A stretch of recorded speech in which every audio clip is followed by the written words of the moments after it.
and welcome back to MD Global Muscle here at the On The Rise Media Studio with me, your host, Giles Thomas. And finally I've got him on, Brent Swansen. How you doing, everybody?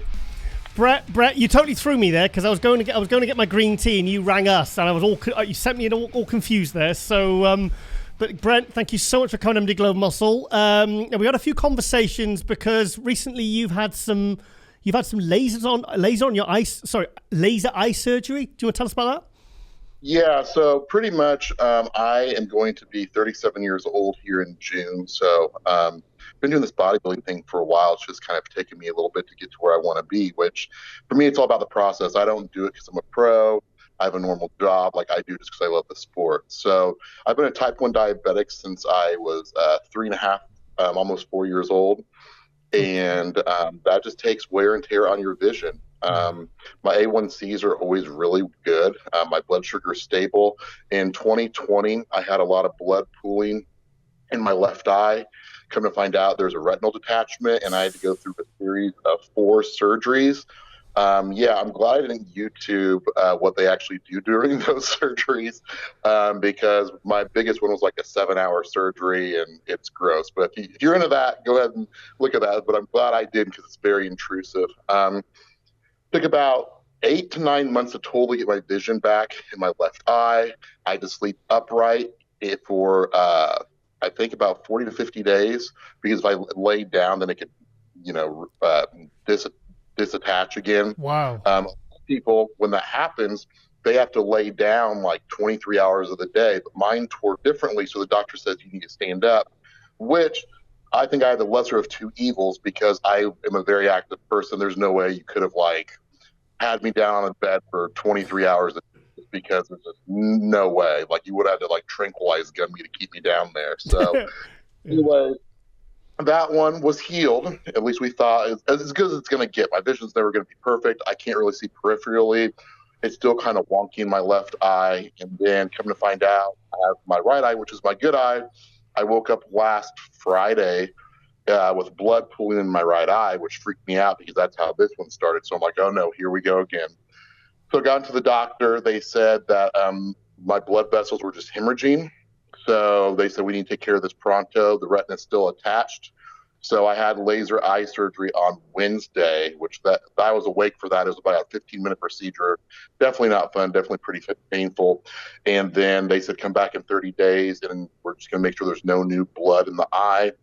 They said that the blood in the right eye should take about 6 months to totally dissipate, but the goal is to keep those blood vessels from hemorrhaging. And, as a bodybuilder, my first question was, and I've talked to there's the same surgeons who's done all this before. As I said, is there anything that I'm doing? Is the lifting heavy? The valsalving, does that have an effect with everything? And they said, in some cases, yes, but yours and your tearing and your bleeding is 100% from your diabetes. And also, I have eye diseases that run in my family. Like my mom is almost totally blind in her left eye. She has a autoimmune disorder called pemphigoid, which is an eye disease. So eye disease runs in my family. Then on top of that, being a type 1 diabetic for 35 years, that just all comes together. And he just said, we're just going to have to really be careful with you. And the first time you think that your vision is off, you got to come back to this because early detection on that stuff's really important. So that's kind of where I am with my vision. So hopefully, the lasers will help out, and I can keep my vision in my right eye, just because, of all the senses, I think losing the vision would definitely be, the worst case scenario. When I was diagnosed, the day before I went to see the specialist, I couldn't move my eyes. I couldn't move them left or right because it was in so much pain. I was I had to physically move my head if I wanted to look at something. And right. My blood sugar was 31 mmol, and I was really I was talking like Yoda. I couldn't even string a sentence together. It's crazy. It's weird. Crazy. It was scary. It's sketchy. And what the crazy thing is that I think the reason why I've dealt so well with it isn't that I'm just such a strong person. Everybody was like, oh, you're so strong. I'm like, I don't really think so. I think I just had it at such a young age. I don't know what it's like to be normal.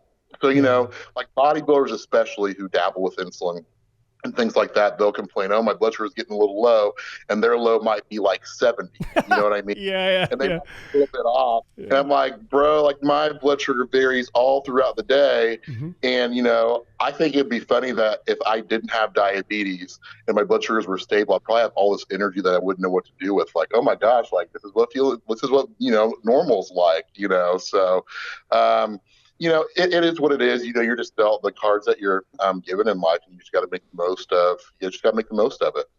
Did you ever do you ever think about it? Let it steering you away from bodybuilding at any point? I mean, obviously you're a pro now and you're doing pretty well, and you're getting great conditioning. Did it ever almost deter you at any point? No, I've been bitten by the bug. You know, Yeah. out of there. It all kind of it all started my love for bodybuilding, and I don't want to get too long-winded, but my love for bodybuilding started. I can remember when I was a very, very young boy, like 4 or 5 years old. I was just always enamored with professional wrestling and with bodybuilding. And then on top of that, I'm from a very small town in Illinois, and Kim Shavesky and Chad Nichols were from my hometown. So I Okay. can remember being dropped off like at the nursery and seen through the window working out, and I was like, she looks amazing. She's like the biggest human being I've ever seen in my life. Yeah, she You know? was. It's just so funny because they moved away from my hometown shortly after. But you know, Chad and Kim and you know, me and my wife are very close. And Chad's my coach now, which is all kind of funny how it all kind of works together. You know, so and even back in the day, it was getting muscular development magazines. I was reading MD, Flex, all those magazines when I was in junior high school. And looking back, I was like, man, I got bit by the bug pretty early, you know. And I just love the process of just of lifting weights, and I try to do it as healthy as I can, you know. I've had blood work done ever since I've been a boy with my diabetes, like every 3 to 4 months. You know, I think there's a good way to do it and a bad way to do it. And I just try to do it the healthiest way possible. I also look at most people who are 37 years old who are my age, and I feel like they're way more unhealthy than I am. You know what I mean? A lot of them are just very overweight, no energy. They don't exercise. They don't eat right. They don't take care of themselves. So I feel like I've kind of made it as healthy as I possibly can be, and it's a positive for me and not a negative. You know, there's just certain things that I will and will not do, and I just never cross those lines. What's your thoughts on bodybuilders using insulin then, being a diabetic? Using insulin without being a diabetic? Yeah, what's your on bodybuilders using it? Because I mean, well, yeah, just what's your opinion? All right, so here's my opinion. I've been actually asked this quite often as a kind of like, you know, what do you think about that? And my thing is, I don't judge anybody for what they do or what they don't do because that's not my place. Um, Obviously, the insulin, I'm on an insulin pump. I'm on Fiasp, which is the quickest acting form of insulin there is. It's even quicker than Humalog. Oh, A lot of really? people, yeah, a lot of people don't even know about it. But literally, I'm on an insulin pump. So, you know, if I have a high blood sugar, I'll dial in an amount of insulin, and it will get it down way quicker than even Humalog will. So, yeah, I probably have all these bodybuilders right now Googling what's Fiasp. Yeah, It's just me. It's gonna be me, it's mate. Humalog, right? And I know that like that has aided in me becoming as large as I can.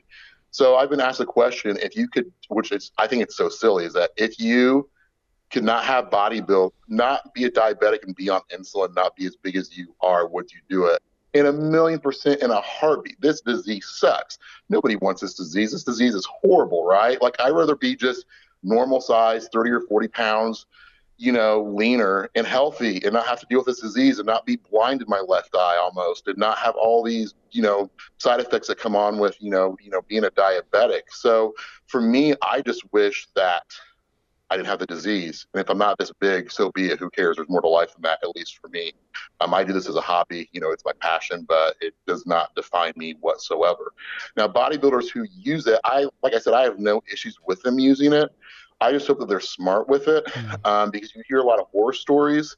So I don't judge anyone, but I just wish that they would be careful because you hear all the time, and especially, you know, people aren't educated. So if you don't know what you're doing, you know, don't do it. Don't dabble in it. And, you know, I just see, It's just crazy. I talked about this with my wife and a few others is that, and I'm a school teacher. I teach high school, right? And none of the kids in my school, but there's like high school kids talking about like hopping on anabolics. And I'm just like, huh? Like I'm totally like against that. I'm totally against all this like crazy stuff that you see. And I just think as social media and the internet can also be a positive because it can spread information. There's a lot of misinformation, and I feel like that can get a lot of people in trouble if that makes sense. Yeah. So yeah. Okay. Oh, you mentioned your wife there. That's Autumn, isn't it? Yeah. Yes. Autumn is my wife. She won the Arnold Classic, Derek.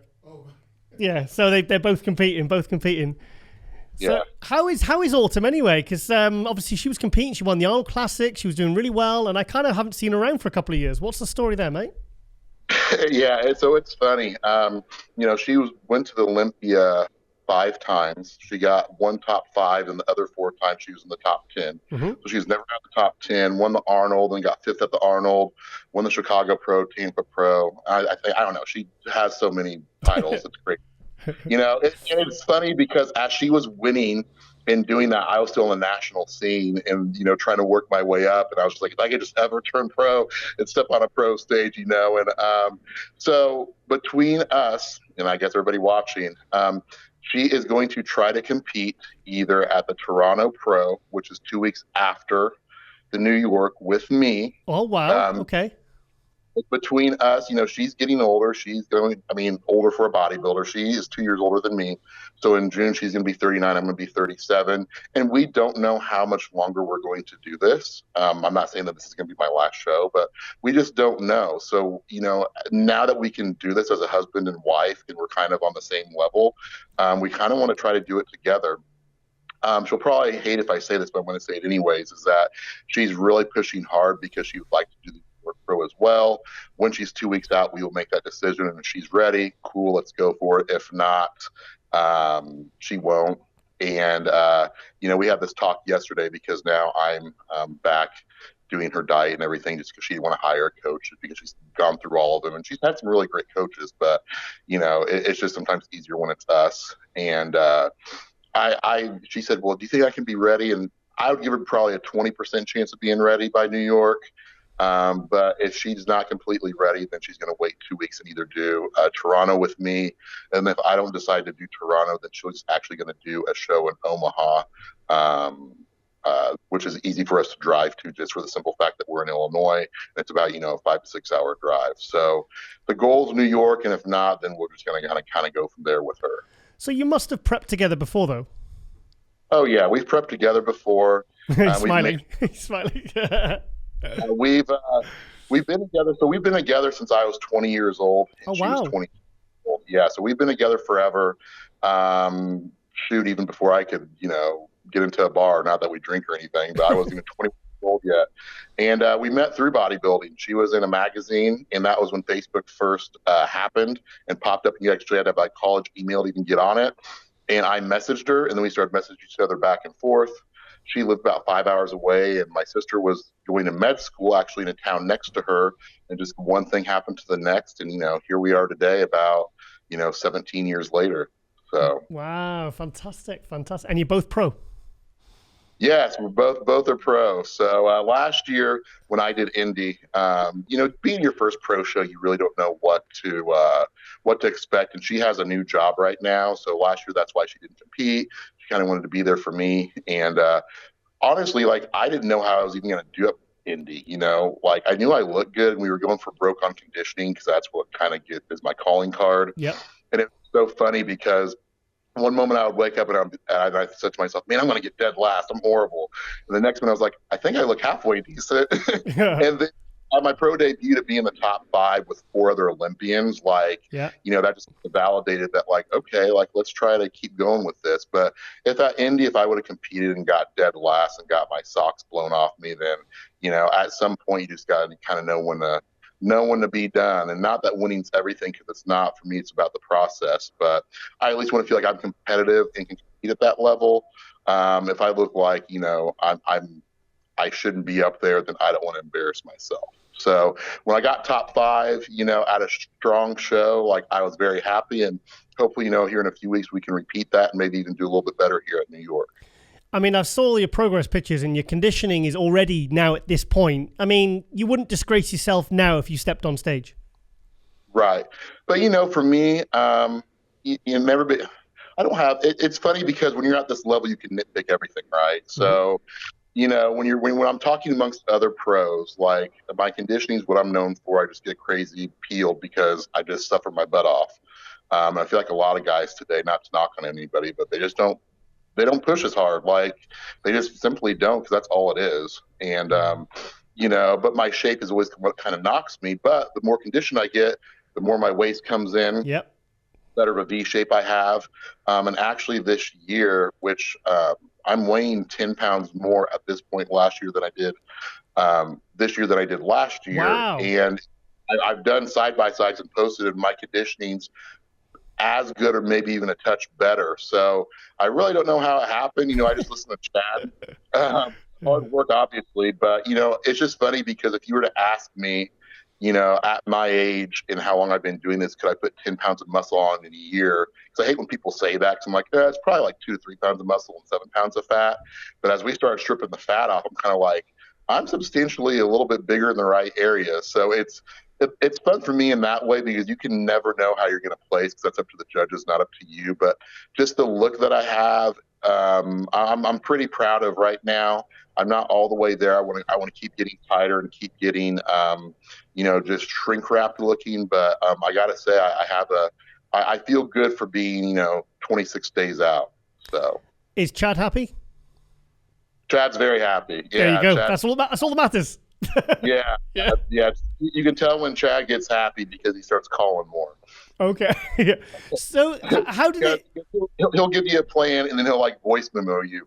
So you'll have all these voice memos. But the other night I was just kind of, I was actually letting the dogs out, and he called twice in a row, and I didn't answer. And then I finally called him back. I was like, "Is everything okay?" And he's like, "Yeah, I just want to make sure. I need weights, every 2 days now, because I want you to lose a little bit, but if your weight starts taking off and like jumping down, like we got to feed you a little bit more, just because, we felt like for Indy, my conditioning was insane, but we did sacrifice a little bit of muscle, which for me, I like the conditioning look. Like guys like Rich Gaspari and like all like the conditioning freaks, like that's what I've always been drawn to as a kid. So that's what I want to look like. I was never a fan of much of the shape guys. I like the guys who stepped on stage who were vascular, hard, tight.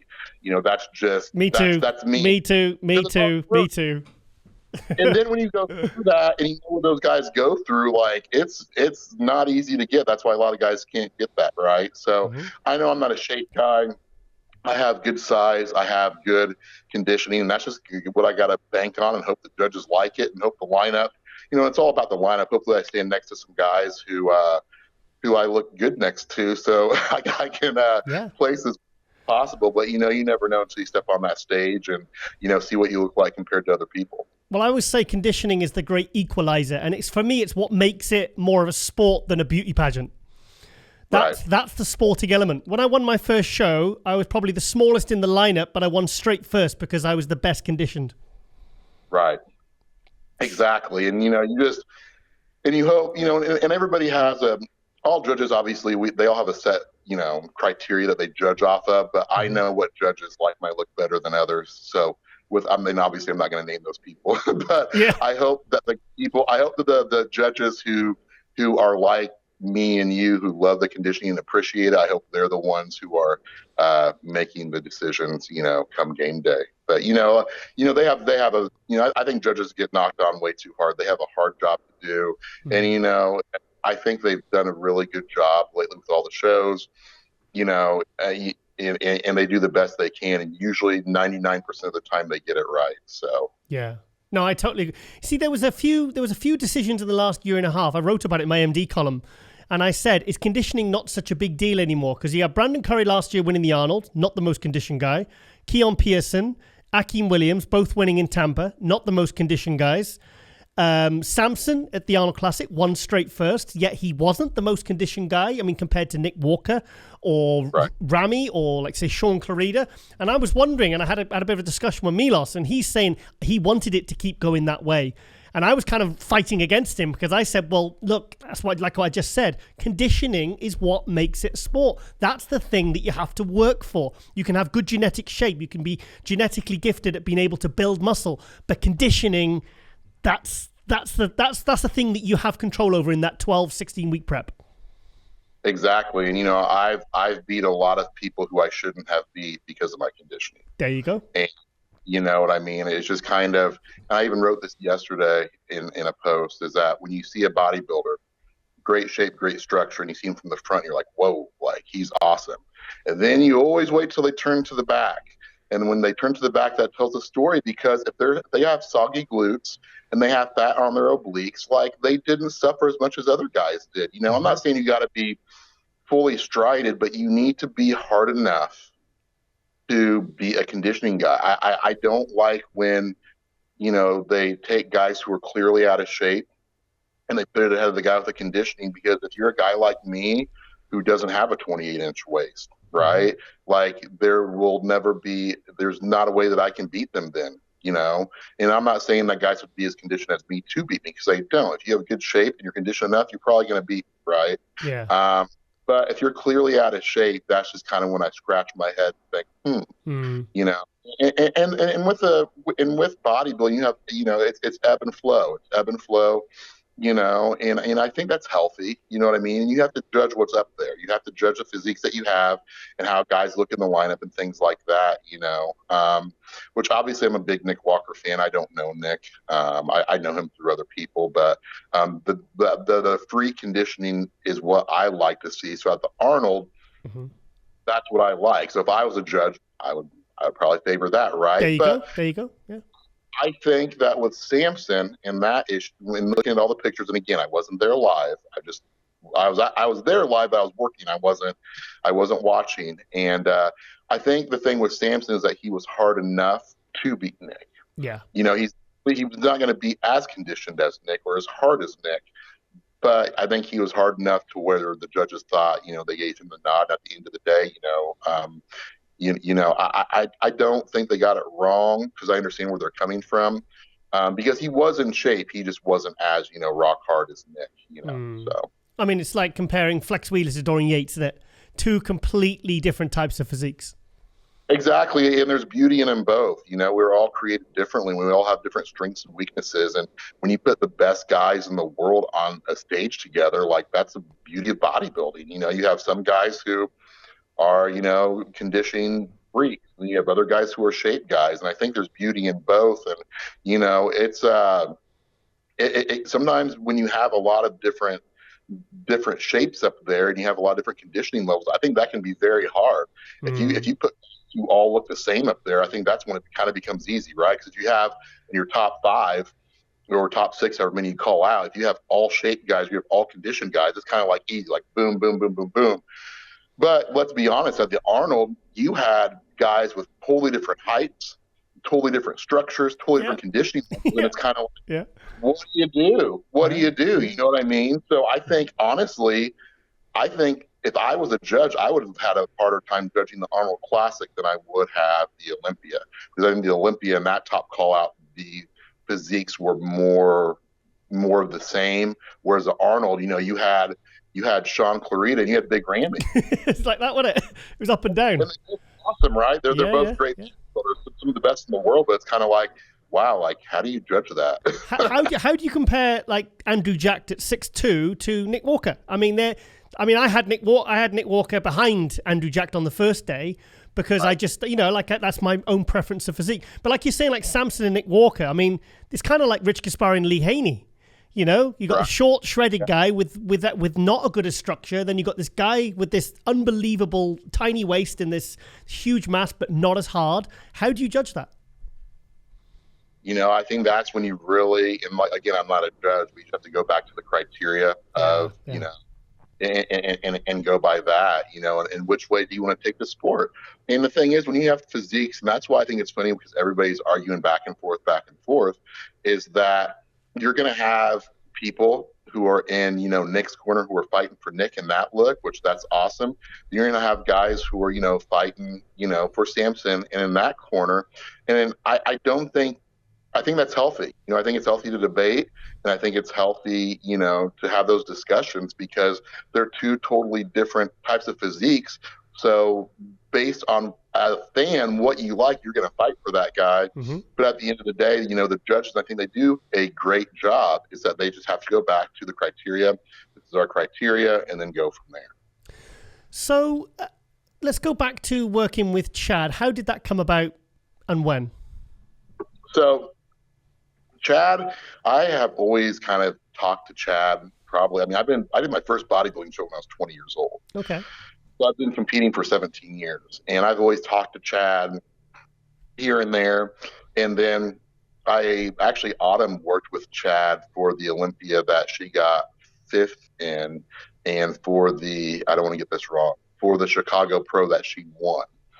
So obviously when, you're working with each other, he would call and ask me, what do you think? You're there in person, and get my feedback. I would give it back to him. And then we became even closer during that process. And then at the NPC Nationals, that's when, because he's the head of the state of Missouri for the NPC show. Mm-hmm. So they would have all of their meetings that weekend of Nationals. So we would always get a bite to eat, and we would talk. And, he was just always very, and I don't know if it's because we're from the same hometown or whatever, but we just developed a friendship. And at the time I was not working with him. And, I just thought to myself, to me, he's one of the best coaches to ever do it. Mm-hmm. To me, I think he is the greatest coach. And he might not. Sorry to interrupt. And he's very choosy with who he works with. I have to say that. Right. Very choosy with who he works with. Right. And, people will say Hani, and, Hani's great too. But for me, he trained Ronnie Coleman. You know what I mean? To me, Ronnie's the GOAT. End of story. So, yeah. He actually said to me too, because I was getting frustrated because at national shows, I started competing in national shows in 2015, and I did a junior show, won that, and then I did national shows. And I was never out of the top 5, but I could just not cracking at my pro card. I was always this close. I'd always lose pro card by a few different spots, and I just kept on getting frustrated. And the last time he's like, hey, if you want to work with me, I think there's some things we could do differently to get you over the hump. So obviously I wasn't unhappy with my former coach. We're still good friends to this day, but I thought to myself, Chad said that he would work with me. To me, Chad is the best coach who's done it. I'd be stupid not to, right? So in 2019, after that nationals, through my off season and through my prep for 2020 nationals where I turned pro, I worked with Chad. Okay. Obviously we did 2020 nationals, and I placed second, but that got me my pro card. Bundy won that, and then that's when I started having all of my eye issues. But I never really stopped training and eating like a bodybuilder. I never really took time off. He worked with me, and then in 2020, last year we did the Indy Pro, and did very, very well there. And then here we are at the New York, and hopefully we can do well, at that show as well. So that's kind of how we started working together. And to me, he's just, I don't, as an athlete, I feel like athletes need to trust their coaches and what they say. And there's not too many people who I would trust and do everything that they say. And Chad's one of those people, and it just kind of takes the pressure off of me because he knows my body, and I know that he can get me to be the best that I can be. So what would you say makes Chad, Ronnie Coleman and all his experience aside, just say he did, just forget about that. What would you say makes him, what makes him such a good coach in particular? Apart from his reputation. I'm just that I think the biggest thing with him is food. Yeah. And the biggest thing with food, I have never. Ronnie said that. I've never eaten as much food in my life, and it worked. It put a lot of muscle on me. This off season, he had me eating 14 and 16 ounce protein portions at every meal. Wow, pound. And I'm a huge eater. He knows that. When I diet, I'm not one of these people who has to blend their food and drink their food and all that. I can eat. I can put down food, and to me, that's the easy part. To me, the hard part is dieting, and when I get hungry, because I'm never full. I can keep eating, right? And I think his approach to the off season is that your food your food doesn't really differ from the contest prep. You just eat way more of it, you know. Mm. And don't get me wrong, I'd have cheat meals here and there, but you know, I'm somebody who's very OCD, and I'm somebody who like takes it as far as I can. So my nutrition in the off season isn't like, oh well, I'll just, you know, grab a little bit of chicken here and a little bit of rice or whatever. Like it's very it's I have the same mindset in my off season as I do my contest prep, and I feel like the gains are made in the off season. The contest prep is just getting ready for your show and showing all the work that you did in your off season. So for me, the food, I mean, the protein to me, like before I worked with Chad, I was eating like 8 ounce, maybe 10 ounce portions at a Yeah. time. So when you go from there, and I think he, like for nationals in that off season, we went to maybe like 12 or 14 ounce portions. And then we're going from 14, like to sometimes 16 ounce portions, Wow. you know, of protein, you know, that's very, you know, it's a high amount. A lot of guys just can't put the spoon to their mouth to do that. But luckily for me, I'm a big eater, so that wasn't really hard for me to do. Whereas the hardest thing for me to do is like contest prep, where it's just like, okay, like when's my next meal? Like I'm about to eat my finger off. So for me, that's the biggest thing. And a lot of people will say, you know, say other things. But when you work with Chad, you realize there's a method to his madness, and I think a lot of it's just the food that you eat. I've never eaten so much food in my life, and at first, you know, I was afraid, but I didn't want to get fat because I always like to look like a bodybuilder year round. But like, it just enhanced my physique. So for me, that's the number one thing that we did. Does he prep you exactly as he prep any other bodybuilder? But being a diabetic, does he take anything into account? Because I remember speaking to Patrick Tour once, because he worked with Ronnie Raquel, who was type 2, and he said, and he went into great detail about how he'd time his carbs around his cardio and this because he was diabetic. So what does Chad do anything different, or does he treat you exactly like a normal bodybuilder? No, we have to do things different, right? So I mean, like, there's guys who, you know, in their off season sometimes push 800 to 1,000 grams of carbs Oof, a day. no. If I did that, Giles, my A1C would be horrible. Be triple figures. Here's the thing: is that, like I said before, bodybuilding, I give 100% to bodybuilding, but like I don't want to like go out at 40 years old and die either. You know Yeah. what I mean? I've had enough. I'm smart enough to know like, hey, we can do this and we can't do that. So, a lot of times, you know, we use fats a lot. Yeah. We do carbs, and we try to time carbs like pre and post workout. First thing in the morning are usually our heavier carb meals, and then usually throughout the day they're a little bit lower, or we'll just go with more fats or like some fattier cuts of meat and stuff like that, because obviously fats are a lot more negligible when it comes to, you know, blood sugar levels and carbohydrates. Mm-hmm. So yeah, he definitely takes that into account. He looks at my blood work, make sure that my A1Cs are good. Obviously, when I'm 270 right now, Wow. obviously my insulin sensitivity right now is very good. I mean, like I'm just cranking through this food to where, like, you know, the carbs that I do have, I'm utilizing. Like so on it's funny because on my insulin pump I can check to see how many units of insulin I use a day. Mm-hmm. So for instance, like right now I'm using about 60 units of insulin a day, versus in my off season, I think we started this prep at 308. If you look at my guest posing, I was 308 that I did in December, and I had abs and glute lines. Like still had fat on me, but I was way heavier. And then during my off season, you know, I was using about 140 to 150 units a day. So I'm just so efficient right now. I'm using literally like a third of the insulin that I used in my off season. And obviously, as you know, your weight comes down, you're not having carbs, you don't need as much insulin. And usually at the end of the prep, obviously insulin, you know, makes it kind of hard to get shredded. So we will taper carbs down to the necessary level to make sure that I am strided and rock hard. You know, like I feel like right now I'm about 90% there for me. A lot of guys would be happy with the conditioning that I have right now to get on stage. And I don't say that arrogantly. It's just, it is what it is. Like, I would be happy to have their shape. Everybody has strengths, right? But for me, I think we can dial the conditioning 10 more percent without sacrificing too much size and have the look that we're going for. So now that we're getting closer, there's pictures, you know, every day, every other day. And then, you know, he just tells me, hey, do this, do that. And then I just trust his eye.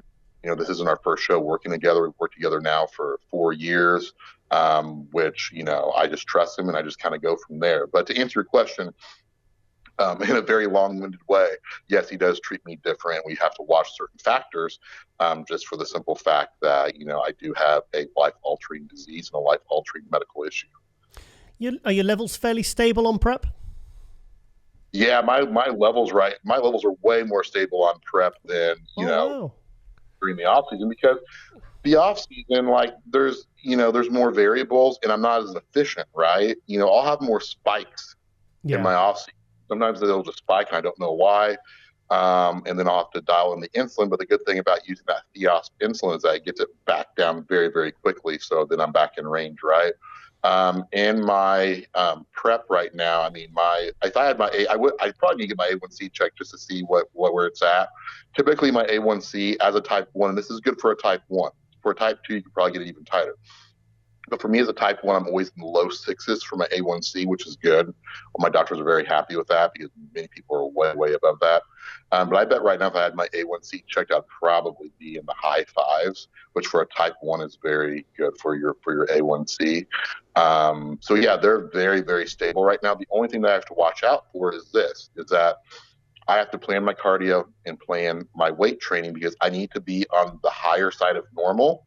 Because if not, and my blood sugar's within range, and then I start working out, I can crash very, very quickly. And then when you crash quickly, guess what? I got to eat more carbs to bring it up. Right now, I'm 4 weeks out. I can't afford to eat more food than what's on my plan. Yeah. It's just a lot more things that you have to think about.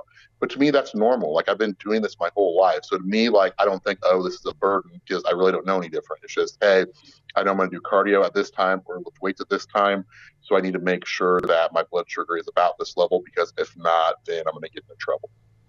Wow. Okay. I mean, I before I found out I was diabetic, when I was on prep, because I used to go really low on carbs and I used to use a lot of fats, I found that I had more energy, and I could never figure out why I had so much energy on prep. Like the last 4 weeks, I was bouncing around with energy which I didn't have in the off season. I'm completely opposite. I am completely opposite. Yeah. When my carbs are low, like, I'm just like, I mean, right now it's hard for me to tie my shoes. I mean, honestly, I'm a school teacher. I go to work, I teach. I come home, I take about an hour and 20-minute nap, play with the dogs a little bit, and then I go to the gym and I work out, and then I do my cardio, come home, cook for the next day, maybe watch a little bit of TV, then back to bed. And, I don't have a lot of extra energy for things. So, like, there's some projects around the house that need to be done. There's some things that need to be done. And I'm just kind of like, let's just wait another 3.5 weeks, and then I'll go ahead and do it. Because right now, like, it's almost kind of like I feel like I'm in my own personal jail.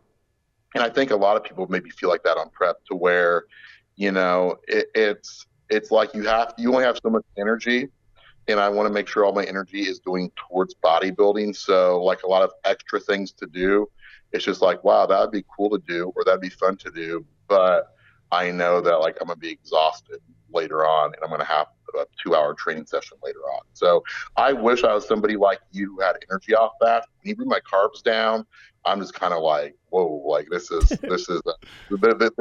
getting to me right now, and maybe just the overall calories, you know what I mean? But I just feel like with me, when the carbs come down, it's kind of when, I have a lot more brain fog, and I don't have those, I'm not as sharp. What do you teach? I teach in high school. I teach physical education. Okay. I teach health education, and I teach driver's ed. So yeah, I'm behind the wheel with kids before they have to get their license. Oh, so, wow. Yeah. Just recently, I got my master's in administration. So hopefully when I'm done with bodybuilding, which will probably be in the next few years, or maybe this will be my last show, I don't know. I'm going to go towards the administration route and be a principal, vice principal, athletic director, something like that. So I kind of have it planned out for my life after bodybuilding. But the job that I have right now is great because I have summers off. I train people on the side, online training. I have about 20 clients that way. My school day is from 7:40 in the morning till 3:30 in the afternoon, and I stay busy. And it's funny is that people say, well, why don't you do summer shows because you have more time in the summer? For me, it's better if I stay busy because my brain, I'm very type A personality. I'm even OCD. Like, I have to be stimulated, because if I don't know how some of these bodybuilders just sit at home. You can only train so much. Then you go home and it's like, what do you do? And if I was in a contest prep, I would be thinking, okay, when's my next meal? Like, I think it would drive me nuts. I'd rather be busy. And honestly, it's easier for me during the week when I'm so jam-packed with work and training. And then on the weekends, it's kind of like, okay, like this isn't fun because I'm really not going out and doing anything fun. In the summertime, we have a pool and a boat and we like to be outside, but it's not warm enough for that yet. It's just kind of like, the weekends are a little bit hard just because, there's not as much to do, and your mind can wander more, to where when for me personally, when I'm constantly working and constantly doing something, that it's just easy for me to prep that way. That's incredible. So you're getting ready for the New York Pro. Correct. Any other shows planned? So like we said earlier, the plan is maybe Toronto. Okay. Because Toronto 2 weeks later. 2 weeks. I'm not somebody who likes to do shows all year round. I'd rather push for 1 to 2 shows and bring my absolute best and be done. People who compete for 3 to 4 months, it's like, I don't know how you stay that dialed in for so long. So I'd rather dial it in 100% one time, and maybe 2 times if we, through the show, within 2 weeks, and then be done, with that. So, and everybody has a different method to their madness. You know what I mean? But for me, I'd rather just diet down and get absolutely nasty shredded, or shredded as I can be, and bring my best package to 1 or 2 shows, and then call it a day. Yeah, that's probably a good way. I think, especially I think diabetic as well does actually play a part in doing multiple shows. I know another diabetic, and he says I can only do 1 show at a time. He says it takes it too much out of me. Yeah. Oh, for sure, because you just have so much more to think about. So, sorry, my dog got loose. He distracted me then, the dog. Yeah. I think he wanted to get famous, so he tried to come over and run to get to me. Sorry for that, but no. So, yeah. So and again, I don't know what it's like to feel normal, because I haven't been quote unquote normal with blood sugar levels since I've been 3.5, almost 4 years old. Because that's when I was diagnosed. So, I mean, this is my normal, and this is just kind of what works for me. And, that's the plan for this show. So hit 2 spring shows, see how I do, and just take it from there, and then just see what life has in store for me. Good. Wow, God. I think we've covered a lot, actually. I mean, Derek, we haven't got Derek's mic on, so we can't ask any questions. So anything you want to ask Derek? No, because I'm just fascinated because he's diabetic. Diabetic. Yeah, well, you are as well, aren't you? Well, yeah, type 2. Though. Yeah, we both are. Yeah. Oh, so he's type 2 diabetic as well? Yeah, we got 2 in the room here. Yeah. Oh, wow. Yeah, it was crazy. So one story as well is that, so in my 30, which I always get it wrong, I was diagnosed almost when I was 4 years old. I'm going to be 37. So however many years I've had it, right? 33. I have only gone like completely blacked out to where like I was totally out, I think 2 or 3 times. And one just recently happened a few weeks ago, to where actually I was getting body work done, and my massage therapist was working on me. And then I had my insulin pump off before I started the session. My blood sugar was, I think it was like 100 or 115, but I just trained legs. I went directly to the appointment. And anyway, I didn't realize, because she always says, do you realize how many calories that you burn during the session? And I'm always just like, oh, whatever. Like, I'm not burning anything doing this. Well, I guess I did, because I didn't feel the low coming on, and the low hit me so quick. Next thing I know, like, I look up and there's 6 paramedics with an IV, and they giving me injectable glucose. Wow. Yeah, and I think that was like the 2nd or 3rd time in 30 some years that's ever happened. So a lot of times people have that happen all the time, but for me, usually I'm always on top of it. But man, I got in there after training legs, my blood sugar was fine, and it hit me so quick, and then I was blacked out. And luckily, she's a close friend of mine, and she was actually a physical therapist as well. So she kind of knew what to do, called paramedics, and then I was okay. But that was definitely, a scare. So like I said, being a diabetic, there's just so many things that you have to think about that not a normal, competitive bodybuilder does, and probably, you guys know the same thing, because even though you're type 2, you have times where you go high and low. And last night. Really, what happened last night? Well, I had a hypo, and then I kind of ate too much sugars, and then it went up to 20, and then I had to take more insulin, and then I'm having to get up through the night and everything and take corrective doses and all that. So I'm struggling at the moment. For the last 3 weeks, I think it's been stress induced. because I had like 3 months of like almost perfect levels, and then just it can go completely haywire, and it takes me weeks of wrestling it to get back under control. That's the crazy thing too, because I don't know if you feel this way as well, but when your blood sugar goes low, it's just like your body goes into fight or flight, and it's like you don't think about what to get. It's just like just shovel food in your mouth because you feel like you're going to die, right? And you want to get it up. And then after you eat, then like sometimes I'll go back and say, how many carbs did I eat? You know, and you don't realize it when you're in your mouth because you're not thinking right. You're just like, hey, I know my blood sugar is low. I got to get it up. And then you overshoot, and then your blood sugar goes high, and then to get it back down, it's like you feel horrible. And then like for the next 2 or 3 days, you're just like, I have no energy and I can't do this. And it's a scary disease. You know, a lot of times during prep too, I don't use a CGM, a continuous glucose monitoring system. I don't. I need to. But in this, I'll be completely honest. And this might sound really bad, but I don't mind pricking my fingers. A1C is usually really good. Maybe if it wasn't, I would use one. But a lot of times when people wear those over time, they get keloids from wearing those. And as a bodybuilder, like I don't want some keloid on my stomach or on my glutes or on my tricep. A what? Sorry, a what? A keloid, like a big, like fatty, like tumor. Okay. Because people over time, like when they wear an insulin pump like I do, and then you wear a separate one for the CGM, over time that scar tissue will get really, really like fatty looking. And it's almost like an eyesore. So after I get done bodybuilding, like who cares, right? I'm not going to be on stage and next to nothing, like, so I'll get one. But, you know, a lot of it though is that, you know, I think the scariest time is to go to bed, because usually I can feel my highs and feel my lows. But usually, like, if I think that I might go low or high in the middle of the night, it's setting an alarm, getting up, checking my blood, just to make sure that, hey, I'm going to wake up the next morning. And, you know, that's a scary thing. It can be very, very scary. And I think a lot of people who don't have the disease, I know you get it, I know you both get it, but, you know, they don't think about those things.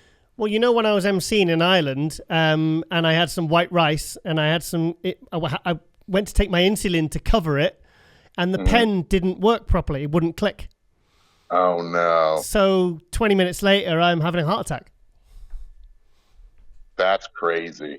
Yeah, massive heart attack. That's what caused it. The pen didn't work. It didn't disperse. And then they kind of stopped the show, and they said, has anyone in the building got an insulin pen? And then a guy came out with his running out in his trunks all tanned up, because I was outside, like, it just, you know, in pain. Freaking out, and he took the pen and he put a separate needle on it, and I just banged in about 10 IU, and I was having a heart attack, checking my blood, and I could see it coming down, but it wasn't coming down very fast. And then the ambulance came, and then I kind of passed out, you know. Wow, that's so scary. That's so scary. And you know, that's why too, and I'm sure you do it now as well, since you have had a heart attack, but that's why I always get heart checkups after that. I actually started when I was 30 years old. I always get heart checkups. I get an EKG, I get a calcium score done, I get all that stuff, just because as diabetics, we're at higher risk, you know, and walking around at 270, I'm at a higher risk. And I just always told my doctors, hey, if I've got any plaque buildup or anything going on, like, I'm done. So, you know what I mean? I think early detection is everything with that. And luckily, you know, I'm good to go. But there's just a lot, you know, and it's just fun to talk with other diabetics, because, you know, I think there's a lot of us who deal with this. And, you know, as a bodybuilder, at least at my level, like, I don't think there's any, I mean, obviously back in the day, I knew like Tim Belknap back in the day, he was a diabetic. Yep. But I've never seen him. But somebody who takes it as far as I do, you know, at this level, there's really nobody who I can talk to. So a lot of it's just trial and error, you know, because it's like, okay, like, we're going to try this, and I guess we'll take data on it. So I guess out there, if there's any diabetics who bodybuild, if you need to run anything by me, feel free to look me up and ask me questions. I get questions quite frequently, and I always do my best to answer and give an honest, you know, answer, and just help you the best that I can. But, you know, it does get pretty scary. But at the end of the day, you know, I don't want to let any disease stop me from what I love to do. And, you know, I love to bodybuild. It's not all I do, and it doesn't define me, but it is, you know, that's outside of work. That's what I do. If I'm not at work, like, I'm at the gym, I'm prepping food. Like, I've lived a lifestyle since I've been a kid, you know, and It's just who I am. I tell all them all the time. I said sometimes I feel like a round. What's the terminology? I feel like uh, a round peg trying to be stuck in a square hole because Yeah. I'm different. You know what I mean? Like Yeah. the average diabetic who's almost 40 years old. I'm and in that way sometimes it's hard just because there's not a lot of people who I can talk to about this stuff. So. Do you know? Have you ever spoke to the British pro Anth Bales, the 212 guy? He hasn't competed for a few years. He's type 1. Oh, is he? Okay. Yeah, Okay. yeah. I'll message him. Yeah. So that'd be good just to link up, just to spitball ideas off of one another and things like that. It's just kind of good when you have support, just in anything. There's a lot of diseases, and I could have a way worse disease, than diabetes, but Yeah. it's just kind of nice to be able to link up with people who are trying to do the same thing with, a life-altering disease that you have to take into effect. Well, there is a lot of bodybuilders who have kind of physical obstacles. I mean, Chris Bumstead had was an autoimmune disease, some sort of which hindered him in years past, but he's kind of found ways to overcome that and get past it. A lot of bodybuilders have huge injuries and they still manage to keep going, or trauma in their life. We've all got something going on. You know what I mean? It's just that's life. It's never perfect. Yeah. So we've got to do the best that we can. And luckily, for you is that you had people around you. You were around people, so when you had that heart attack, oh god, yeah, going on, that they could get an ambulance to you quickly and they could take care of you. I mean, think if you would have been home alone. That's a scary thing. Yeah. Because when you're home alone, that kind of stuff happens. It's like, man, like there's nobody around to help me. Well, it definitely wasn't the weekend I was planning. Oh, for sure. Yeah. In Ireland. Turned into a month. Sorry? So I said I can only imagine the emotions that you had and what you were thinking when you were going through all that. Yeah, it turned into a month in hospital and a triple bypass. Ugh. Crazy. That's wild. I remember reading your journey. I remember messaging you on, Instagram and your posts and following you and everything. And, I think we're just all glad that, you're okay and that you rebounded and, that you're back to, as normal as you can be right now. Yes, I'll never be put completely normal. Right.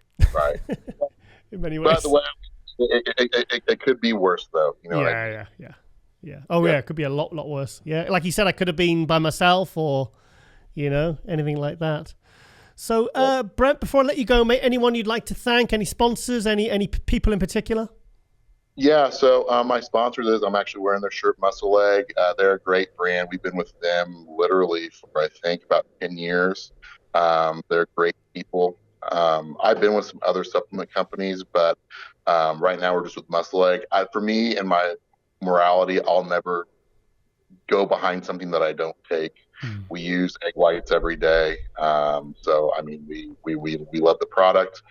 CJ Suits, she sponsors me and Autumn as well. Kenny Walt is our posing coach. He sponsors us as well. Nice.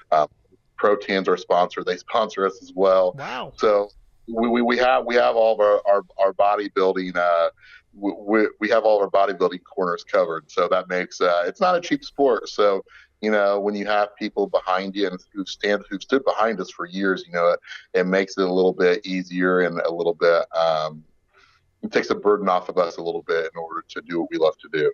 Yeah. Wow. So you got your egg whites, tan, everything. It takes up. Yeah, I know, right? What's important? Okay, we got to have food. We got to have a tan. We got to have a suit. We got to help us have somebody pose. All covered.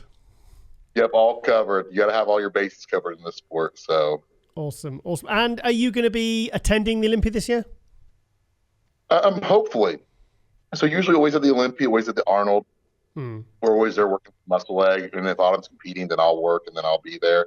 So yeah, we're supposed to be there last year, but since I moved to the Olympia to December, we always vacation over Christmas somewhere tropical, and we already had a trip booked. So they're like, don't worry about it. But now this year, we've made sure that we have that time to where we're not doing anything. So we'll be there with Muscle Leg and be there for the Olympia weekend. Brilliant. All right, mate. Well, I hope to be there myself, so I hope to catch up with you both. I think I have met Autumn before. Was she prepped by Shelby at one point?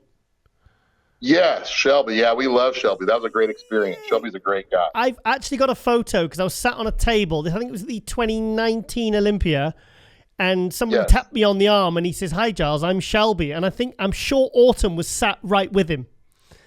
I'm gonna check my phone. I'm gonna check my phone because I've got the pictures on my phone. I'm sure it was Autumn that was with him. I was like, "Oh wow, Autumn Swansen. Wow, how you doing?" You know. And the cool thing with Shelby is we love Shelby. Even though Autumn doesn't work with him anymore, like we love him, like we think the world of him. Okay. And typically Shelby is very introverted, and he will admit that, and everybody's different. Mm-hmm. And he usually does things from his computer, and he's just like, just to let you know, you guys mean a lot to me. He said, that's why I'm here at the Olympia, because he said, typically I don't go to shows. But he came to the Olympia and stayed in our room 24/7 with Autumn to peak her for that show. So that meant a lot. We think the world of Shelby. But yeah, so if that was 2019, that was the last Olympia that she did. Mm-hmm. So yeah, that was definitely with Shelby. She was with Shelby then. She actually at the last minute won the Tampa Pro and then went right on into the Olympia. Hang on, I met you as well because I stood up and you were with her. You had your arm round Autumn. Now I remember now. Well, yeah, because I remember seeing you actually a few times. So.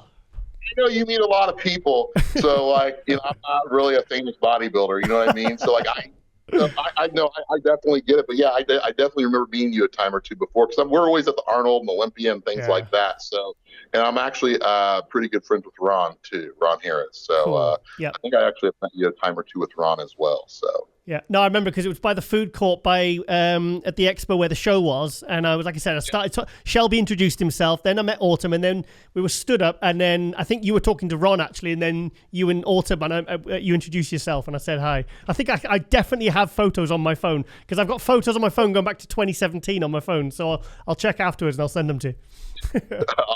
Awesome, I appreciate it. Brett, this has been absolutely fantastic, and thank you so much for coming on MD Globe Muscle, mate. And all the best for the New York Pro, mate, and for the rest of the year and all your prep. And I hope everything goes to plan, mate. Awesome. Thanks for having me on your show, guys. Okay, thank you so much, and I'll speak to you very soon. All righty. Thank you.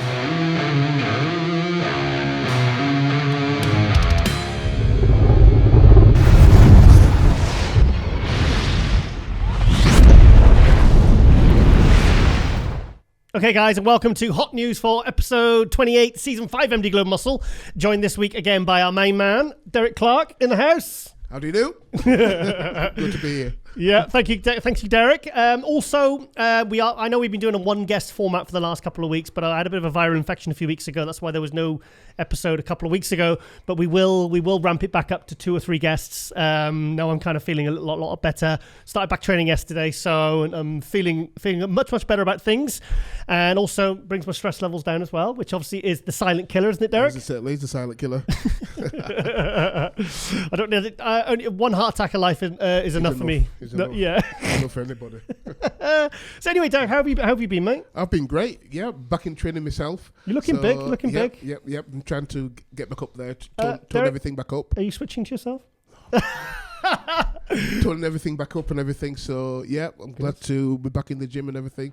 Joined this new gym called The Boundary. Okay. Which is obviously in Bradford. It's a cracking gym. So yeah, I'm loving it. Any comeback? Nope, not going to come back. I'm not going to come back. I'm Derek, just going to try it. No. I was thinking about it, but, I don't know. After seeing James Llewellyn, actually, yes, he was looking really meaty and good. I was well impressed with him. So big shout out to James Llewellyn. Yeah. British 212 Pro. He was third at the 2011 British Grand Prix to Flex Lewis and John Hodgson. 2008 overall British champion. Flex Lewis was the winner of 2007. Zach Khan was the winner of 2009 overall British Championship. So, very, very, very prestigious British champion there. Mm-hmm. So, good. Anyway, good back for training anyway. Yeah. And because otherwise your nickname is Big D. Big D. And if you're not big, you're just D. I'm just D. Little D. Little D. Anyway, we're going to go for some nice steak after this, aren't we, Derek? Yeah, Toros, yeah. I can't tell everyone where we're going. No, we can't. No. Oh, hang on a minute. This comes out Wednesday. It'll be fine. It'll be fine. Right, okay then. We're going to go back straight into, obviously, our main guest. Absolutely fantastic, Brent Swansen. What do you think, Derek? Ooh, absolutely amazing. Good, isn't it? If it was just based on condition alone, he'd be winning every single time. Every single time. Absolutely amazing condition. Well, Derek, if you're going to have to multitask here because you're going to make sure you're switching to the full screen on the Skype. There you go.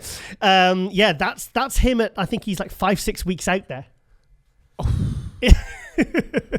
So, this guy's a type 1 bodybuilder. Type 1 diabetic bodybuilder. Amazing, isn't it? Incredible. Right, okay then. Take that after his coach anyway. For getting him in that sort of condition. Yeah, there you go. Look at that. He's awesome, isn't he? He's awesome. He took 5th place at the Indy Pro last year. So obviously he's going into the New York Pro. He says he's going to be about 10 pounds heavier this year.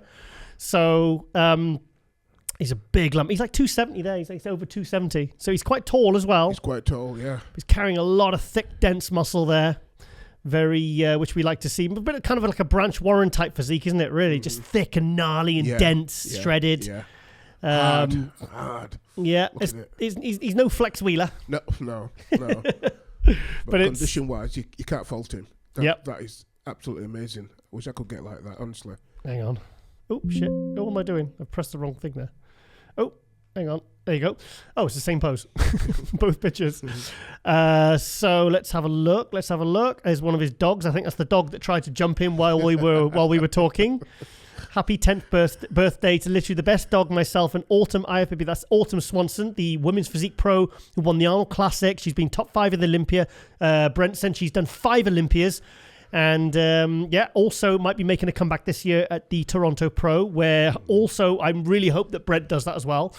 So they've prepped together, couples who prep togetger stay together, not always. Well, no, not always. Not always. It works in this case. Yep. So I'm trying to see some contest pictures. I mean, look at his legs. Wow, those quads. Crazy. He's got really good legs. Really good legs. Oh, I didn't ask him his height. Why didn't I ask him his height? So, yeah. What did you say? He had a 28-inch waist? Is that what he said? No, he said he wished he had a 20. Oh, right. Don't we all, mate? I tell you. So he is sponsored by Muscle Leg. There he is. That's cool. Muscle Leg. Yep. Big shout out to them. Bodybuilders need their egg whites. So it's great now you can buy liquid egg whites in supermarkets now. Exactly, yeah. I remember going to the Olympia like 20 years ago, seeing seeing the liquid egg whites, and I thought, what a great idea. But not in the UK. Never in the UK, was it? Never in the UK, nope. And then a few companies started doing them, and now you can buy them. You can buy them. Cartons and everything. Yeah, it's perfect. Yeah, it's good. It's handy when you've run out of eggs and want to make my morning omelette. Yeah. Have you ever had an egg white omelette? Often. Often. Yeah. So there he is with his lady, Autumn. So awesome. So that's them on holiday. Sandals. Oh, Sandals Resort. Wow, she is jacked. 155.9. But you two should do a couples competition because you both look awesome. Do you know what? I wouldn't be surprised if that's the next pro category they bring in. Couples. The couples. What did you think of the couples when it used to be in the amateur shows? It never really took off, did it? No, it didn't. Probably there weren't enough couples doing it. That's why. Probably. That's the problem. And in the pros, there's definitely probably not enough. Mm-hmm. Here we are. There's Autumn there. So he's a lump, isn't he? Look at his forearms, man. It's massive. So let's look at one or two more pictures. I want to see some pictures from the Indy Pro because I want to, we want to see him how he looked on stage the last time. Yeah. It's just pictures of him training in the gym. So that's a good picture. I like that. That's a good shot. That's a really good shot. Yeah. So he's going to be 10 pounds heavy this year. Yeah, so there's not much to see. There's plenty. So here we are. This is what he looked like at. His conditioning was very, very good. Oh, it's tops there, isn't it? Look at the condition and that. I like his quads. Yeah, his quads is probably his most standout part into it. Yeah. So top 5 in your first pro show. He's obviously very, very happy with that. Definitely needs a little more thickness in the chest, I think, because he's a little bit delt dominant, isn't he? On his arms too, I think. Yeah. So I remember when he competed, though, he looked really, really good.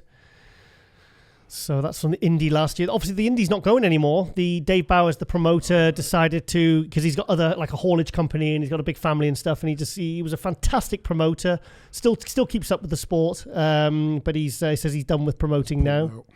So it's a lot of work, isn't it? Promoting shows. It's not easy. Yeah. Prepped by Chad Nichols. Chad Nichols. He pulls some funny faces, doesn't he? But yeah, we love the conditioning. Look at the separation in his legs. Look at the separation. Yeah, let's zoom in. Look at that. Fantastic. Look at that. Awesome. Well, hopefully if that 10 pounds has gone to, like, say, the chest, arms, maybe the upper body, it'll be, 265 prick. There's Ron Harris. Yep. Thanks, Ron, Muscular Development. He says he's good friends with Ron. I remember meeting him at the 2019 Olympia with Ron. Autumn was sat with Shelby Starnes, and I remember it kind of popped into my head as I was interviewing him Oh, you got picture on the thing, Derek. Mm-hmm. Oops. Yeah. It's not yours. Yeah. Don't use. Oh yeah, that's it. Yep. So Okay, then we're gonna go to Bodybuilders Without Borders, because there's been a lot happening in the last week in the world of bodybuilding. Michael DeBull, British pro, is competing in 3 weeks at IFBB Pro Pittsburgh. He won the Arnold UK last year. Did he win it the year before? I might have won it twice. But he placed at the Olympia. His conditioning, this is nothing to what the conditioning he'll bring when he comes on stage. He's a classic pro. He's from down south, lives in London. Mm-hmm. Lauren's friends with his girlfriend, Petra. And he's doing really, really well. Turned pro in the UK a few years ago. And the conditioning is completely insane. In fact, I've shown pictures of Michael DeBull many, many times, but his conditioning is absolutely crazy. So what else did I want to see? There was something I wanted to see. I remember. Oh yeah, Keon Pearson guest posing yesterday in Sweden. Ooh. Here he is at 14 weeks out. No, 17 weeks out, I think. Oh, what have I done? Oh, hang on. There you go. Yeah, so here we are. Let's have a watch. Looks really, really good. He was 14th place at the 2021 Olympia. Yeah. He moved up to sixth place at the last year's Olympia. And many think that he's a guy that could really, really challenge Sean Clarida in the next year or two. Upset the rankings. Yep. And he's only young, you know. How old is he? I don't know. He's in his 20s, but I mean, he's growing fast. I mean, the kid is he's working with Patrick. Oh, say no more then. Yeah, Patrick Tour. Look out for him then. Yeah, I love his fantastic frontal bicep, loads of thickness. He's got thickness, man. Had him on Global a few weeks ago, and he gave us a really fantastic interview as well. But looks good. That's a pretty good starting point for a prep, isn't it? It certainly is. So again, working with Patrick, I take my hat off to that guy. He knows his stuff. Yep. And he gets the guys into really good condition, and the size and everything on this guy. Yeah. He was a natural competing in Classic. That was, what year was that? Was that 2018, 2019? I think, 2019 that was. And then he switched to 212, and he's just been growing ever since. Growing, certainly growing. And it says again, I've got to tip my hat off to the Patrick. I mean, he just transformed these bodybuilders who he worked with. Yep. Yeah, looks really good. Yeah, well, he's definitely a lot thicker than he was last year, so he's moving forward. But like I said, there's many people think that he could be the one to kind of do really well in the Olympia. Basically beat Sean Clarida. Oh, this is what I want to show you, Derek. I just remembered, right? Do you remember we were talking about Beirut Tabani who won the Arnold Brazil the other week? Yeah. Right. Okay. And it's not this picture. It's the next one. Oh, bugger, that's the wrong one. Oh, no, hang on one sec. Hang on. Oh, where's the... Oh, there's the arrow. No, there's the arrow. No, there's... Oh, hang on. Sorry, I picked up the wrong picture. Hang on. Where is it? Oh, I want to show it. Oh, bugger. Yeah. Oh, they've took it. It was a multitude of pictures. Hang on. They must have took it off. Oh, shit. Oh, never mind. Basically, he's the cousin. That guy's the cousin of Behrooz Tabani, and he's absolute spitting image. This guy here is Behrouz's cousin. And why can't we get the next pictures up? Because here we are. Hang on. Oh, why is it doing that? Hang on, where's the arrows? Hang on, I will find this. Where's the arrows gone? Oh, there we go. There you go. That's his cousin. That's not the same guy. They're cousins. They look like twins, don't they? They do. Isn't that crazy? So this is Behrouz Tabani's cousin. Now, I never even knew this guy existed until this was posted on Bodybuilding Without Borders. Oh, I'm a little bit bright there. Oh, just going to step up. There we go. That's better.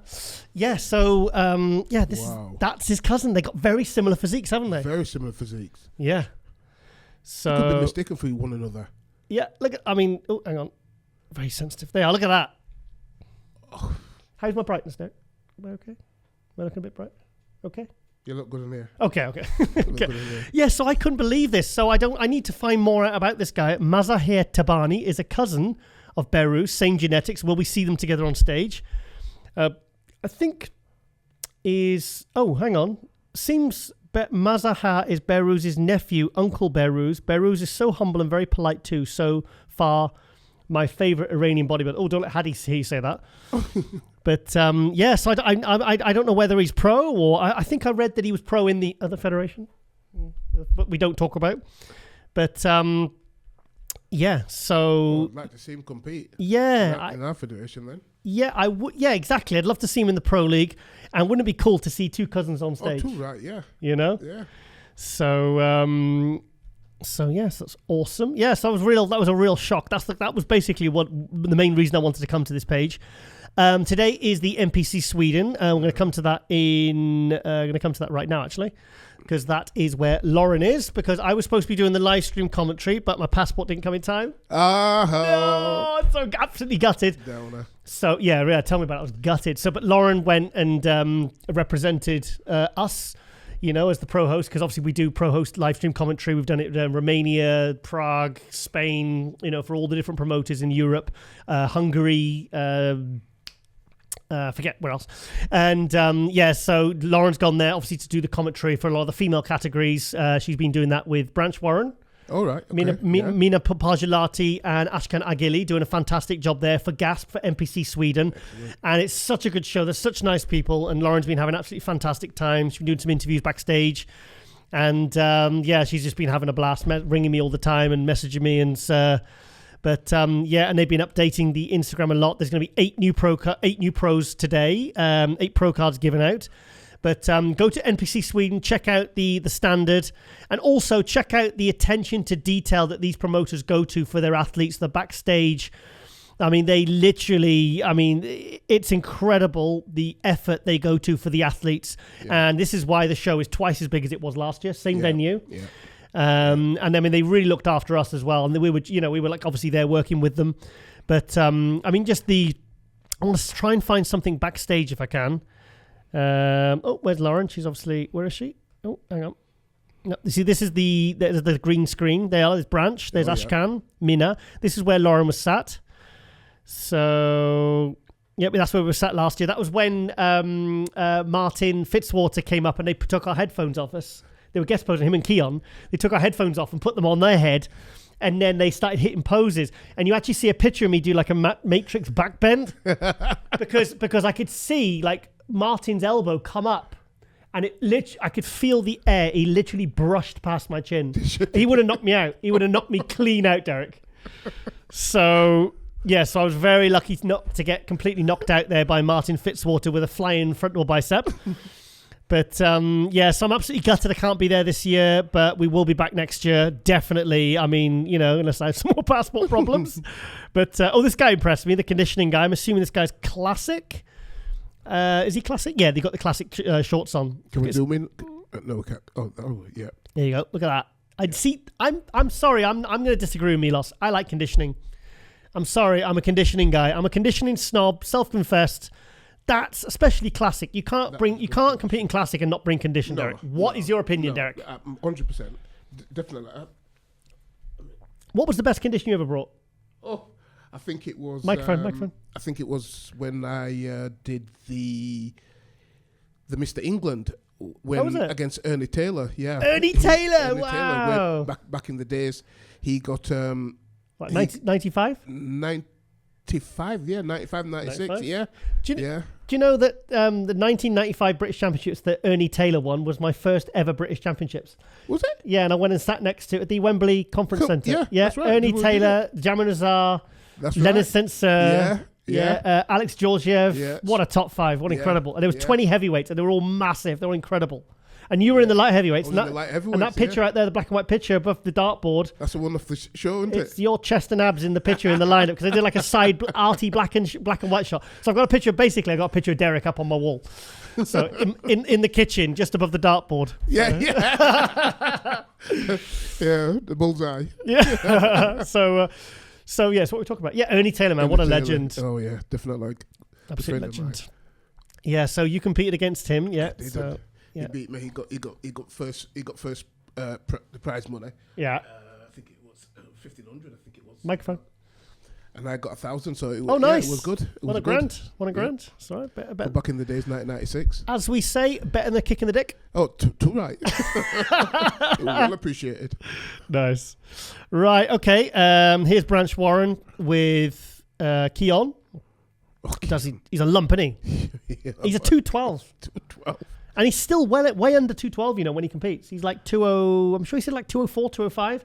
So he's still got muscle he can put on, and to be able to still make it within the 212. That's a very good position to be in, Derek. Because when you look at him there, it don't look like no 212, does it? Yeah. Right. With look at the massive muscle he's carrying. It's thick, isn't he? It's thick. And you got to see him up close. He's really dense. Do you know what I mean? Yeah. I mean, he's only in his 20s, and he's already this dense, So let's have a look. Oh, here we are. Different angle of him doing the guest posing here.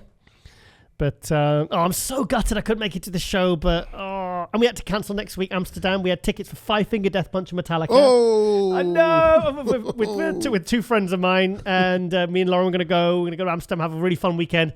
So that is off as well. So until I get my passport, I can't go anywhere. I'm hoping it comes in time for Ireland, because I want to go back to Ireland. Yeah. I want to go back. Yeah. I want to go back. I want to confront it. Yeah. Because it was a scary experience last year, and obviously I didn't get to see much of the show.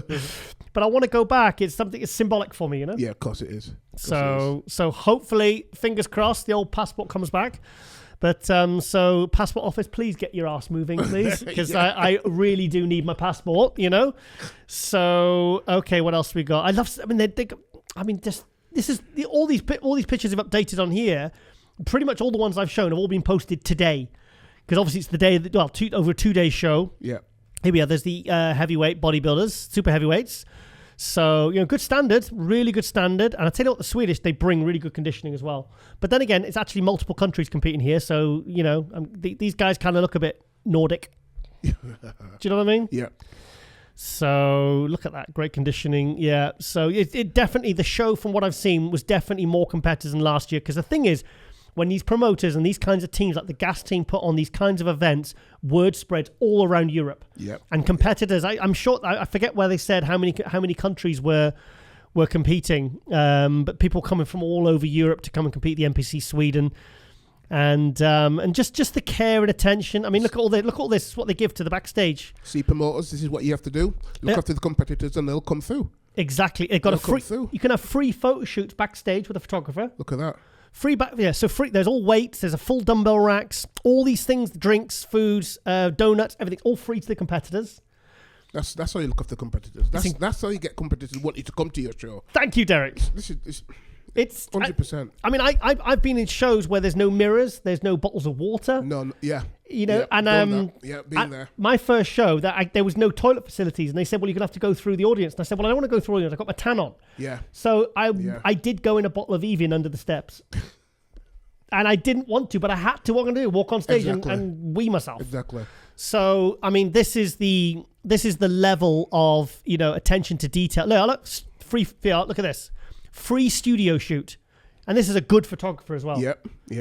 So imagine if you're competing and you're paying all this money to enter, and you've got to pay for your tan, you've done all the hard work. You've done travel. all the hard work. You're at the show now, and you want some nice pictures to memorial. Exactly, and then you've got, you're a bit hungry and you want some sugars backstage, and there's donuts and sweets, and they have microwaves backstage, so people can heat their food. They put the tarpaulin so the tan doesn't get all over the venue.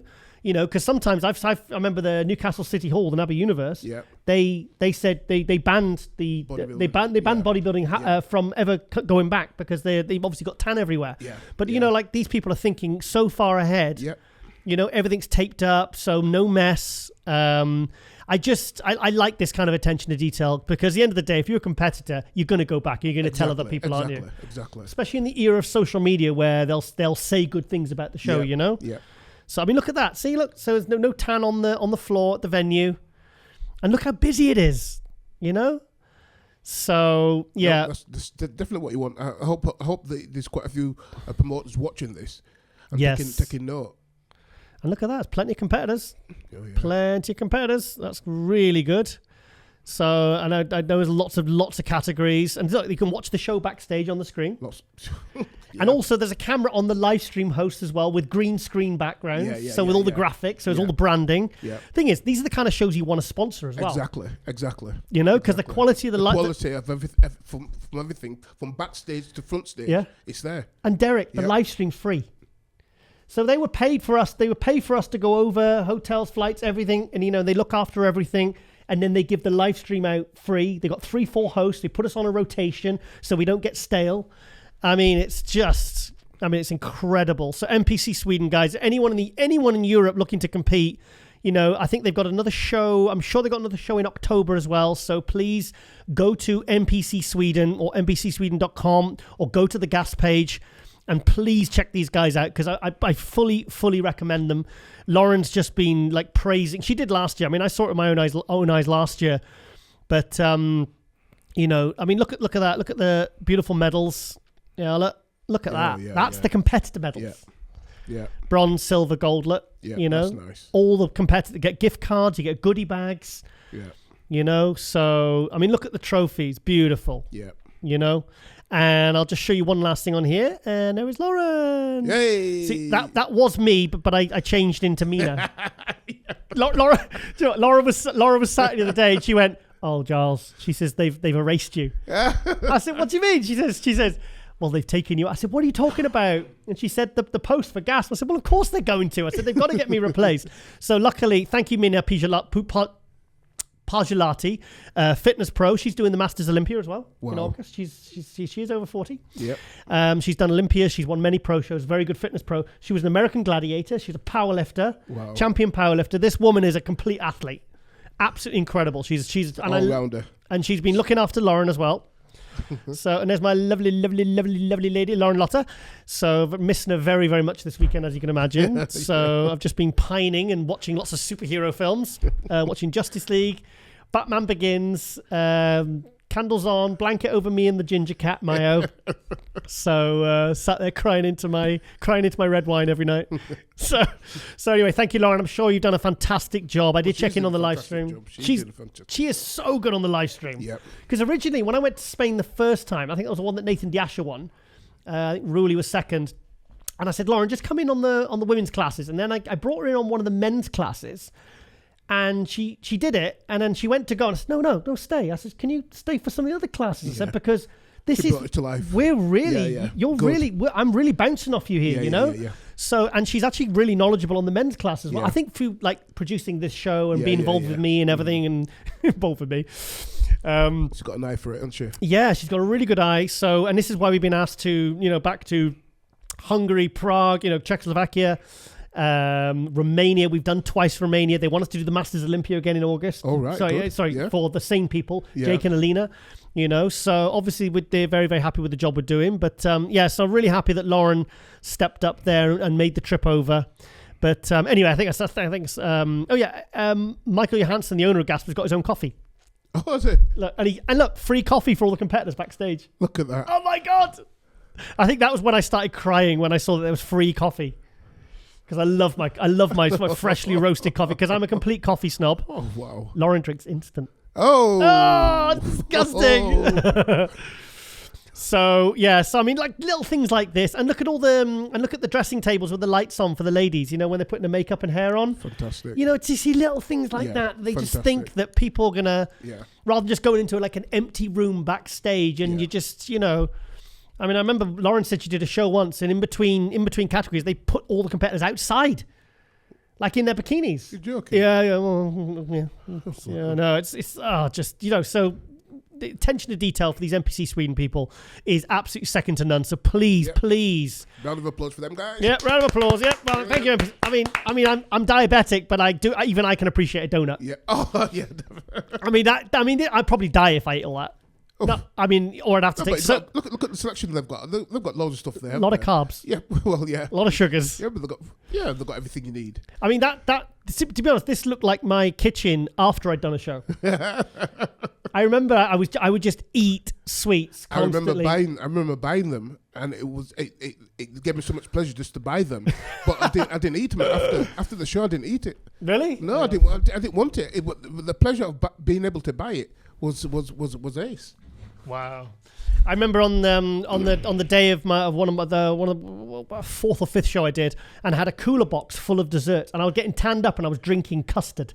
I was drinking cold custard in one hand out of a half a litre container, and I was eating muffins in the other hand like that. As my girlfriend at the time was tanning me up, and she said, "Giles, you got to go on stage soon." I said, "Yeah, but I'm trying to get the sugars and fill out a bit." And then I was after the prejudging, I was drinking champagne and having bacon, and then I went for a sleep at my friend's house because he lived local to where the show was. And I remember waking up, and I just looked in the wardrobe mirror. And I said, guys, I started posing. I said, guys, get up here. Look at this. Look at the veins. Oh, my God, I look crazy. And I went back. And it's funny because I got a video from the judging and the night show. And the difference looks like weeks. And it was a few hours just because the junk loading worked. Because I didn't take any fluid apart from the champagne. Oh, right. Fluid is the only thing that can really change your condition. I just filled out, and I felt amazing at the night show. I felt amazing. And... actually, that's probably the day I got diabetes. Yep, probably the day I got diabetes, guys. So yeah, anyway, so like I said, I just want to give a huge love and shout out to GASP, the Iron World regional, and the obviously Better Bodies and GASP, and everything, who basically run, and their team who run the NPC Sweden. They've done an amazing job. And really up to standard with people like Emilio and João Henriques from Portugal. Emilio Martinez obviously taking over NPC Spain, and just really passionate promoters who really want to give good experiences. And yeah, so that's it really. Right, okay then. Things are really starting hot up now for the Masters Olympia. Oh, yes. Which is in August, which I'm hopefully, if I get my passport, I'm going to hopefully be at. And yes, August 26th and 27th in the BT Arena in Cluj, Romania. I've been to Cluj. How much do you think a meal for 8 in a restaurant cost? What, about 20 quid? $100. A meal for 8 in a really good restaurant with wine. For 8? 8 people. I'm sure it was 8. Was it 6 or 8? Hang on. Yeah, it was about 8 of us. So it's about 8 quid a head. It was... That's cheap. And they started... And then someone got a calculator and a notepad and started saying, well, you had a dessert. And I said, guys, it's 15 quid each. Yeah. I said, if you don't pay 15 quid each and put a tip down, I'm going to pay the whole thing in a few minutes. Because you're sat here working out pennies. And I said, it's completely pointless because what we've paid... What was the food like? Beautiful. Yep. Absolutely beautiful. I've still got videos on my phone, actually. 2019, that was. Yeah, so that was in Cluj. So, great. Yeah, so, Romania's... I've been to Romania twice now, 2021 and 2022, doing the live stream commentary for Jake and Alina at the Romania Muscle Fest. And they are the promoters, the Wings of Strength promoters for the Olympia Masters, obviously in 10 pro divisions, 14 over in all divisions. This has never been done before. It's come back after 11 years. I actually went to the last Masters Olympia in 2012 in Miami, Florida. All right. That was a good one. And because I had a meeting with Ronnie Coleman. Ah. So I thought, and I knew that week was the, basically I coincided it, and and I had a fantastic time. And it was a really good trip actually, that was. And I remember they said, I said, how far it is to the Ronnie Coleman offices? They said, it's just across town. So I got a cab. I think it was $170. It was miles up the motorway. So I think it was a bit cheaper on the way back, but they said just across town. It's freaking miles off the freeway. Well, it made me laugh. But then again, if you're going to fly to Miami for a meeting, exactly, $160 ain't going to be. It's not much for a bloody cab ride, is it? Sorry, you're going to say something. No, we're saying that the previous guest he was saying that he clicked yourself. Go on, Derek. Go on. Yeah. You're a bit bright now. Sorry. Yeah. Oh, he's bright. It's fine. So he was saying that one of the shows were local to him and he says that it's only 6 hours drive. And I'm thinking, 6 hours drive, that's 12 hours driving there and back. Yeah. Wow. I thought that was funny when he's mentioned that. Yeah. Excellent. Right. So anyway, so the obviously the promoters were I think they were at FIBO last week, and they were getting people like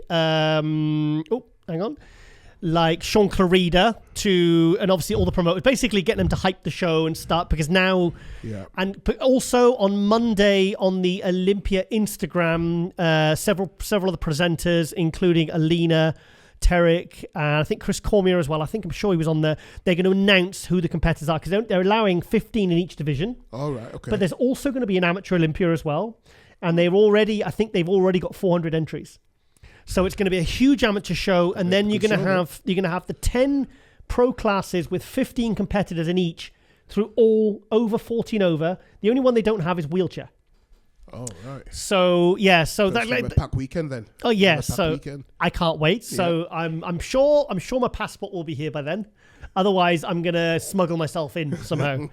I don't know what I'll do, but So the guy basically, here was Andrea Shaw. That's the current Miss Olympia, Derek. Yeah, she is. She's I remember her. Absolutely amazing. She is, and she's lovely. She is lovely. She's genuinely lovely. She gave me a big hug when I saw her at the Olympia, and bumped into each other in the lift, and I got a bit emotional because obviously she was messaging me a lot when I was in hospital and everything, Yeah. And then she hugged me, bless her, and she was like, "Oh my God, I can't believe it. You're okay. Great to see you. You made it." And I went, "Yeah, I'm fine. I'm fine. Nothing can kill me. Nothing." So here we are, Chris Cormier. I love Chris. Absolutely love Chris. Absolute legend he was. I remember seeing him backstage at the 1997 British Grand Prix, and there was like some scaffolding backstage, and he was doing chin-ups on it. And I remember just seeing a guy like that in posing trunks, just doing chins, like seeing like that kind of muscle up close. It's quite freaky. Yeah. And then Jean-Pierre Fuchs was in the room, Charles Clement, Lee Priest.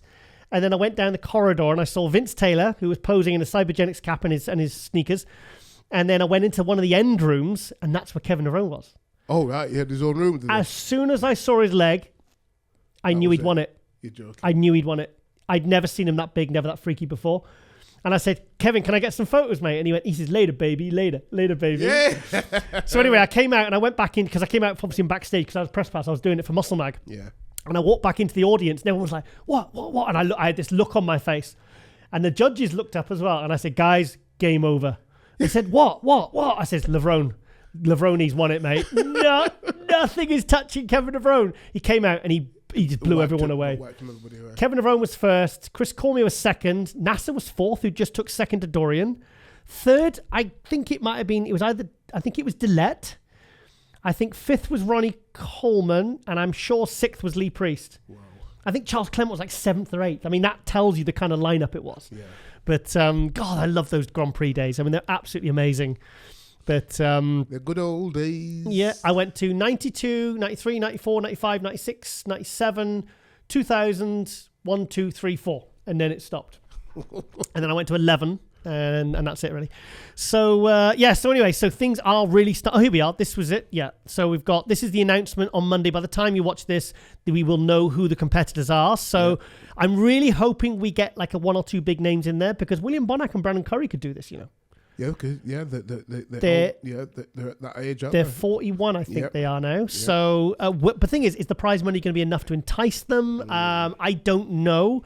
But, and I've got a feeling Iris Kyle's going to come back. I'm telling you, because her partner Hide's doing the 212. Oh right, okay. And she's looking pretty jacked. I mean, she always looks amazing, but I'm telling you, she's going to compete. I'll put money on it. Okay, by the time you watch this, you'll probably know if you've watched the IG live up on the screen there now. I'm guessing Iris Kyle's going to compete again. I hope she does. I think it's going to be too much of a lure for her. I don't think she's going to want to see somebody else take like Hella Trevino or Irene Anderson, who are both over 40. I don't think she's going to want somebody else to take that Olympia title, especially with it being the first female Masters Olympia title. Yeah. Do you know what I mean? Yeah. She won that, won't she? So, and it'd be interesting to see who does the other categories as well. I don't know how the Bikini Masters Olympia is going to work, because it's only been going 12 years. There's not many over 40. I don't know whether there's going to be 15 pros that are over 40. I mean, maybe not. Well, you never know. It might entice somebody up to some of them back. Yeah, I don't know. We'll see. I don't know. Hey, Jay Cutler. I mean, Jay Cutler's looking bigger, man. He's back training. He won't do it. No. He won't do it. No, but he's looking in good shape. Yeah. And you can see he's training harder. I mean, he's pretty much said. There's Billy Garnon there, MC, fantastic MC, one of the best, along with Bob Chick in the world. So look at the bloody venue. Look at the venue. Look at that. Hang on, come back. See our Masters Olympia, men's physique, Masters Olympia, women's physique, wellness, women's bodybuilding, figure. Well, it's all the categories basically, apart from wheelchair, fitness. So Mina Pargelati is definitely doing it. She's just over 40. I tell you who I would like to see do it. Sean Clarida, but do the Open. The current 212 Olympic champion is 40, and he did say he was interested because I contacted him. And he said, well, depends on prize money. He says, but maybe I could jump in as part of my Olympia prep. I mean, I don't know, but I mean, thing is, if he did that, he'd have pro wins in 3 different pro categories: 212, Open, and Masters. Wow, interesting, isn't it? And if he wins that, he'll be, along with Dexter Jackson, an Olympia champion in 2 different divisions. Because Dexter Jackson was the 2008 Mr. Olympia, and he also won the Masters Olympia in 2012. So maybe Sean Clarida then could be 212 Olympia champion and Masters Open Olympia champion. I mean, that to me would be, and especially if it's a decent amount of prize money, I think that'd be a big lure. Personally, just saying. Yep. So anyway, so there's a venue. Let's look at that venue spot again. It keeps. It's the cover photo. Look, hang on. It? Look, it goes. Right, I see.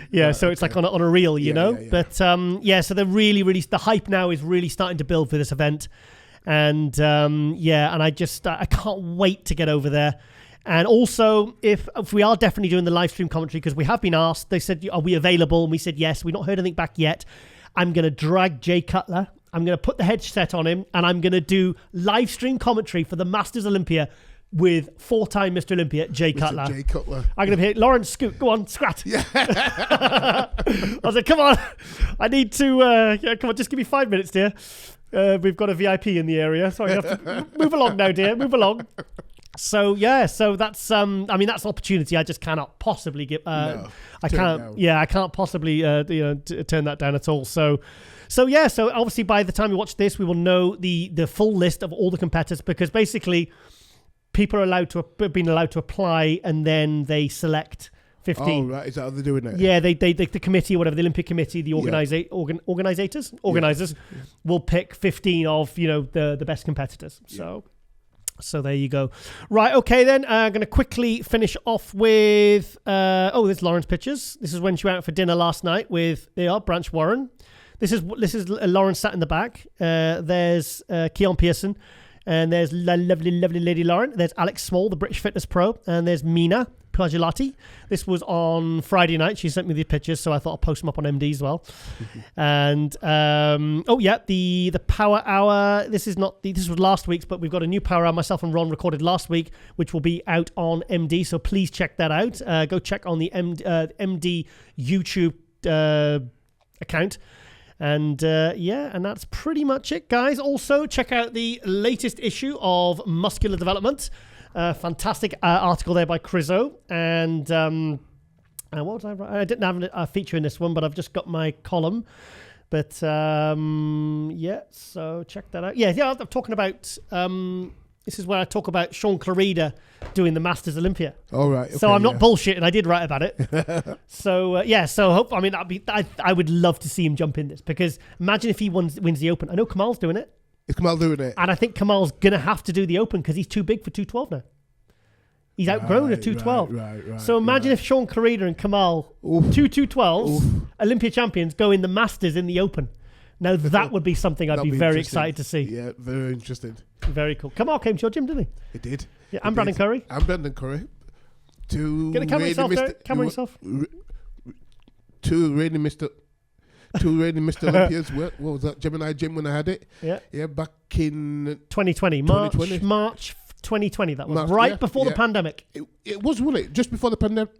Yeah. Just before all hell broke loose. Oh gosh, tell me about it. Oh, dear. I remember that. Yeah. So So okay then, guys, you can click back to me, Derek, please.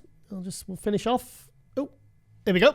Right, okay then, guys. Like I said, check out the latest issue of MD. It's a really, really good one. And I've just put to bed all my stuff for next issue, so check that out. And do not forget to check out all the other fantastic shows on MD. We have MD Muscle Talk with John Livia. We have Brazilian Beat with Miguel Chain. Obviously, Ron Line Report with Ron Harris.